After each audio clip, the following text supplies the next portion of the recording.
sa Laro! Hi guys! Dito nga pala si Lynn. Hi, Adeline! Grabe Oh. yung energy ni Adeline kanina nung nanalo Kasi siya. syempre, 450,000 pesos ang pinag-uusapan natin dito. Hindi biro yan. O ikaw ba, meron ka ba tatanong kay Lynn, Darren? Adeline, ano pong almusal nyo kanina? Itlog? Ay! So, energetic. Yes, and that is the right way to start the day. Di ba? With protein. Tama. Correct. Kaya ang dami yung energy kanina, di ba? Yes. Opo. Ano po bang pinagkakaabalahan nyo, Adeline? Sa ngayon po, nag-on-call po ako. As Na ano On call na. Waitress. Waitress. Oo.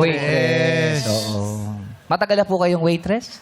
Almost 2 years po. Almost 2 years. Ano po dati yung pinagkakabalan sa buhay bago kami naging on-call waitress? Waitress on-call. Hindi, bago po kayo mag-waitress, on-call waitress. Ano po ang trabaho? Yung last job niyo po. Opo. Ano po, nag-salon po ako. Saka ano po ako, chef. Nag-chef? Assistant chef. Ng Chinese.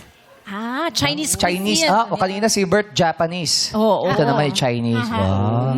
Ikaw, Sean, may tatanong ka kay Ate Lynn? Ate, para kanino ka bumabangon? Para sa pamilya ko. Wow. Para sa Nanay family ko. mo. Meron ka bang pinag-aaral? Meron ka po. bang... Ilan po? Dalawa po ang high school. Paano ko sinabi siya? Paano ka bumabangon? Pag nagmumulto.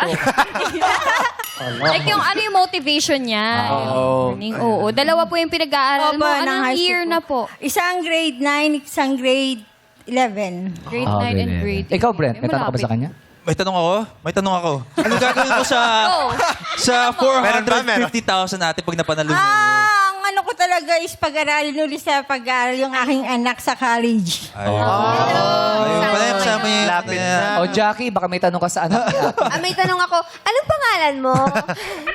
Andrea po. Hi, Andrea. Okay, thank you, Jackie. Okay.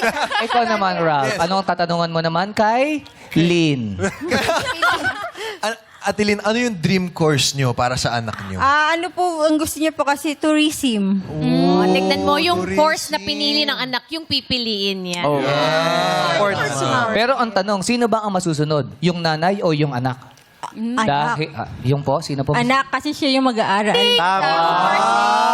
Tama. Ate Lynn, napakabuting mama. Correct. Kaya ngayon, mag-o-offer na kami sa inyo ngayon, ha? Okay, guys. Magkano first offer nyo kay Lynn? Let's go, Ralph. First offer, Adeline, 10,000 pesos! 10,000 pesos! Lynn, ang tanong, pot o lipat? Lipat! Lipat! Lipat! Lipat! Lynn, ano po sagot ninyo? Pot o lipat? Pat! Pot! Pat! Pot daw. Si Ate Baka nga palaban. Yes, sabi ng mga almas sa uno, Las Piñas! Lynn, bakit pot? Bakit pot ang sinisenyas mo? Andrea. Ay, Andrea, ha? Kulang pa po pang tuition. Kulang pa yan. So, napakataas na tayo. Magkano ba, Kuis? Pag sa tourism, Magkano nga pala ang tuition? Per semester. Estimated kasi 40,000 po talaga to 30 to 40. 30 to Per 40,000 pesos ang first semester.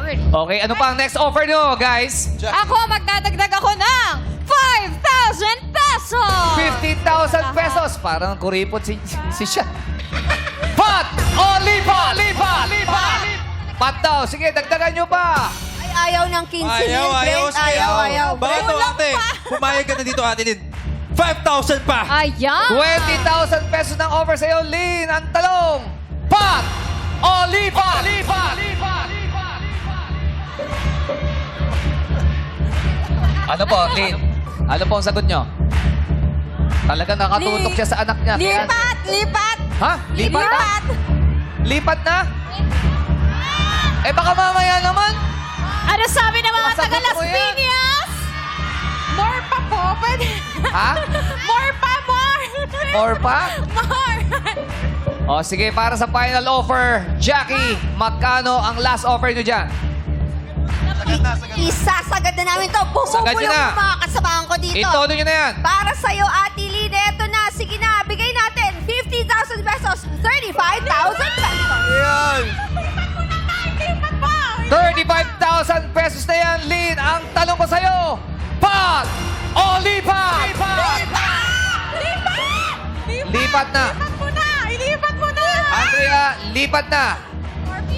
Hindi kayo nanghihinayang sa 450,000 pesos. Lipat na po, lipat na. Lipat na. Sure na yan. Lipat na, ma. Final answer. Lipat na, ma. Lipat. Lipat na. Okay. Lipat! Ilipat mo na ba? Okay. Ilipat! Ilipat mo na! O, teka lang, di ako makapagsalita, Andrea. Lipat-lipat, hindi ako magpunta sa nanay mo. Okay, Jackie, Kinuha bigyan mo yung ng mic. Lin ang 35,000 Eto pesos. na, Ate Lynn, tumawid ka Tawid na po kayo, sa Ate linya. Lynn. Ate Lynn. Ng 35,000. Sure na yan. Opo. Final offer na yan. Opo. Final decision mo na yan. Opo. Okay, sige ngayon, dahil lumipat ka na, meron ka ng 35,000 pesos. Kaya naman, siyempre, try mo lang sagutin. Merong katanungan si Karil dito. Sige, Kay. Babasahin yung tanong, subukan mo lang pong sagutin.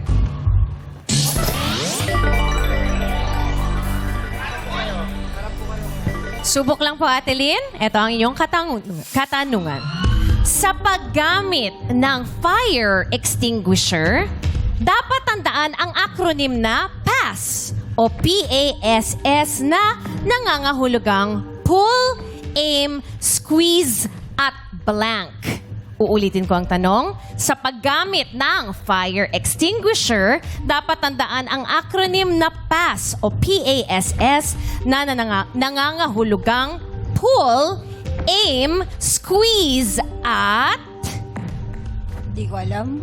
Starting with the letter S po, hula lang. S. Pull, Aim, Squeeze and... Socks? Hindi ko alam Ano ho? talaga.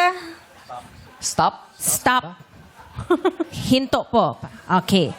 Stop is wrong. Alam niyo ba, madlang people, ang tamang sagot? Letter S ay? Sweep. Sweep po ang tamang sagot. Good decision po. Congratulations. Congrats, Ate Lynn! May 35,000 Buti na pesos lang. si Yes, Ate may Lynn. pag-enroll na si Andrea.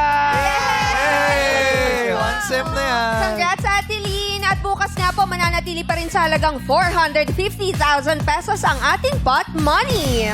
Maangkin ang pot ng player na di magpapaawat dito sa... Laro! Laro! Play!